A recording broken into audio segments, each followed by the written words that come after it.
Hello मित्रों और विद्यार्थियों, आज हम आपको मानव उद्दि विकास के बारे में बताएंगे कि मानव का विकास पृथ्वी पर किस तरीके से हुआ। देखिए, मानव जो है किस तरीके से मानव का विकास होता है। तो मानव का जो विकास है वो कपि से बताया जाता है। देखिए, कपि और बंदर में मौलिक अंतर होता है। कपि और बंदर में मौलिक अंतर होता है। और कपि कपि से मानव का विकास होता है। और घने जंगलों में कपियों का झुंड रहता था। और ये जो घटना है ये 3.5 करोड़ वर्ष से लेकर 2 करोड़ वर्ष तक की है।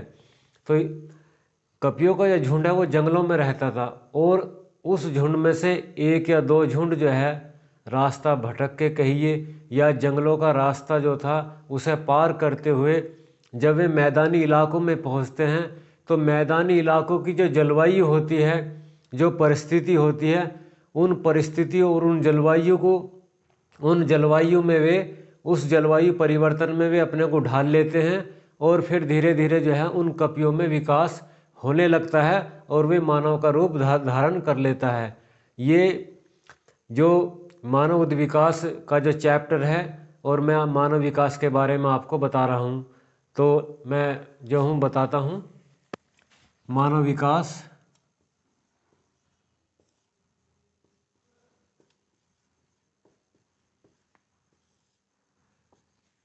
कपि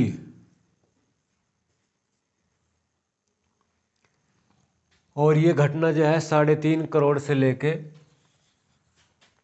3.5 करोड़ वर्ष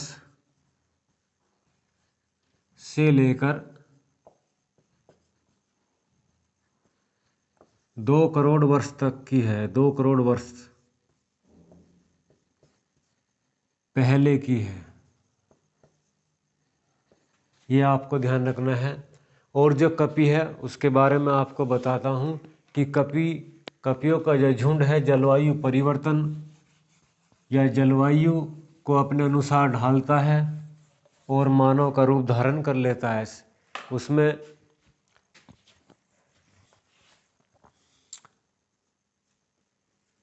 कपि जो जंगलों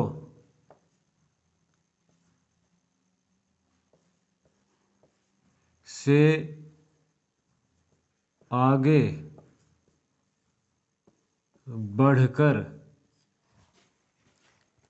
मैदानी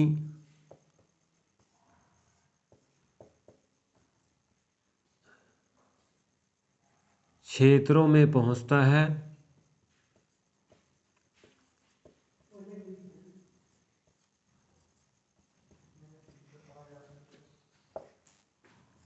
तब वह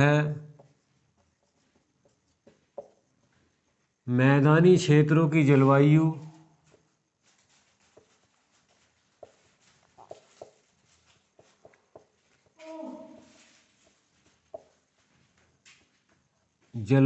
को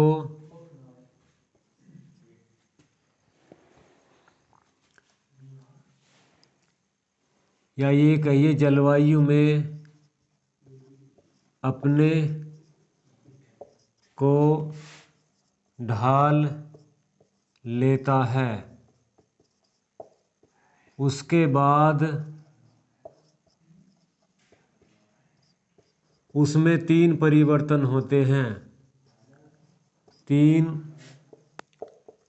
परिवर्तन होते हैं। यानी कपियों का झुंड जो जंगल पार करके आगे मैदानी क्षेत्रों में बढ़ता है।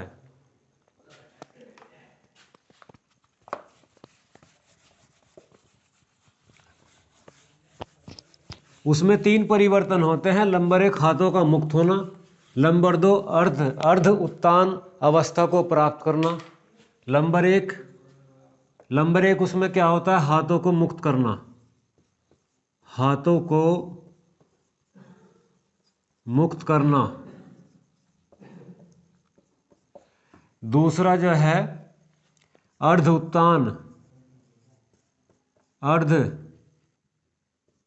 उत्तान अवस्था में पहुंचना, अवस्था को प्राप्त करना। तीसरा है पत्थर के औजारों का प्रयोग करना, पत्थर के औजारों का प्रयोग करना, औजारों का प्रयोग करना। देखिए, जब मानव मैदानी क्षेत्र में आता है तो वो जलवायु के अनुसार अपने को ढाल लेता है, तो उसमें सबसे पहला जो परिवर्तन होता है वह हाथों को मुक्त कर लेता है। और जैसे अर्ध उत्तान है, अर्ध उत्तान का मतलब यह है कि जो कमर से जो उपरला हिस्सा है इसे इस तरीके से झुका के चलता है, तो ये अर्ध उत्तान है, झुका के वो चलता है और अपने हाथों को मुक्त कर लेता है। और उसके बाद ये पत्थर के जो औजार है फिर उन हाथों से जो है पत्थरों के औजारों का जो है प्रयोग करना वो शुरू कर देता है। तो सबसे पहला जो मानव प्रतिरूप जो उभर कर आता है वो रामापिथेकस है। और रामापिथेकस में क्या विशेषताएं थी उसके बारे में आपको बताता हूँ।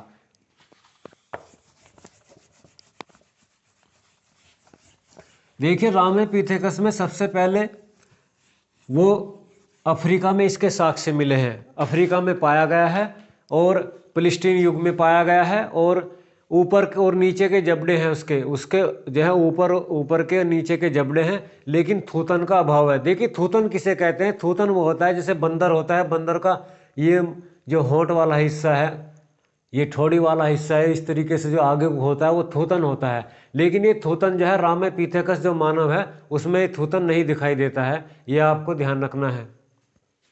रामापिथेकस, रामापिथेकस पहला मानव है। इसकी विशेषता एक तो ये अफ्रीका में अफ्रीका एक महाद्वीप है, अफ्रीका में पाया गया, अफ्रीका में इसके साक्ष्य पाया गया। दूसरा, इसमें ऊपर व नीचे जबड़े पाए गए, ऊपर व नीचे जबड़े हैं, इसके अंदर जबड़े, ये ध्यान करना है, ऊपर व नीचे जबड़े हैं। और थूथन का अभाव है, थूथन नहीं है इसके अंदर, थूथन का अभाव, थूथन का अभाव। तीसरा है कि ये प्लिस्टोसीन युग में है, प्लिस्टोसीन युग में पाया जाता है, प्लिस्टोसीन, और प्लिस्टोसीन युग में ये पाया जाता है, ध्यान करना है, प्लिस्टोसीन युग में पाया जाता है, ये ध्यान करना है आपको। और इससे अगला जो है ऑस्ट्रेलोपिथेकस है। और ऑस्ट्रेलोपिथेकस की क्या क्या विशेषता है ये मैं आपको बताता हूँ। देखिए, ऑस्ट्रेलोपिथेकस जो है उसे अफ्रीकी नस जो है मानव कहा जाता है, अफ्रीकी नस मानव कहा जाता है। और उसका जो लंबाई है उसकी 42 से 50 इंच जो है उसकी लंबाई है। और 40 से जो है 70 इंच के जो है 70 इंच के लगभग जो 40 से 70 पाउंड जो है उसका जो है मस्तिष्क का वजन है। और 450 जो है उसका 450 जो है उसके मस्तिष्क का जो है आकार है, ये ध्यान करना है। और वो भी जो है अफ्रीका में पाया जाता है। और उसके थूथन भी होता है, ये ध्यान करना, उसके थूथन पाया जाता है। रामापिथेकस में थूथन नहीं पाया जाता। और मानव प्रतिरूप वो पहला हल्का सुकुमार मानव जीव है, ये ध्यान करना। वो मानव का जो प्रतिरूप है, मानव का जो प्रतिरूप है वो हल्का और सुकुमार जीव है, क्योंकि वो हल्का है।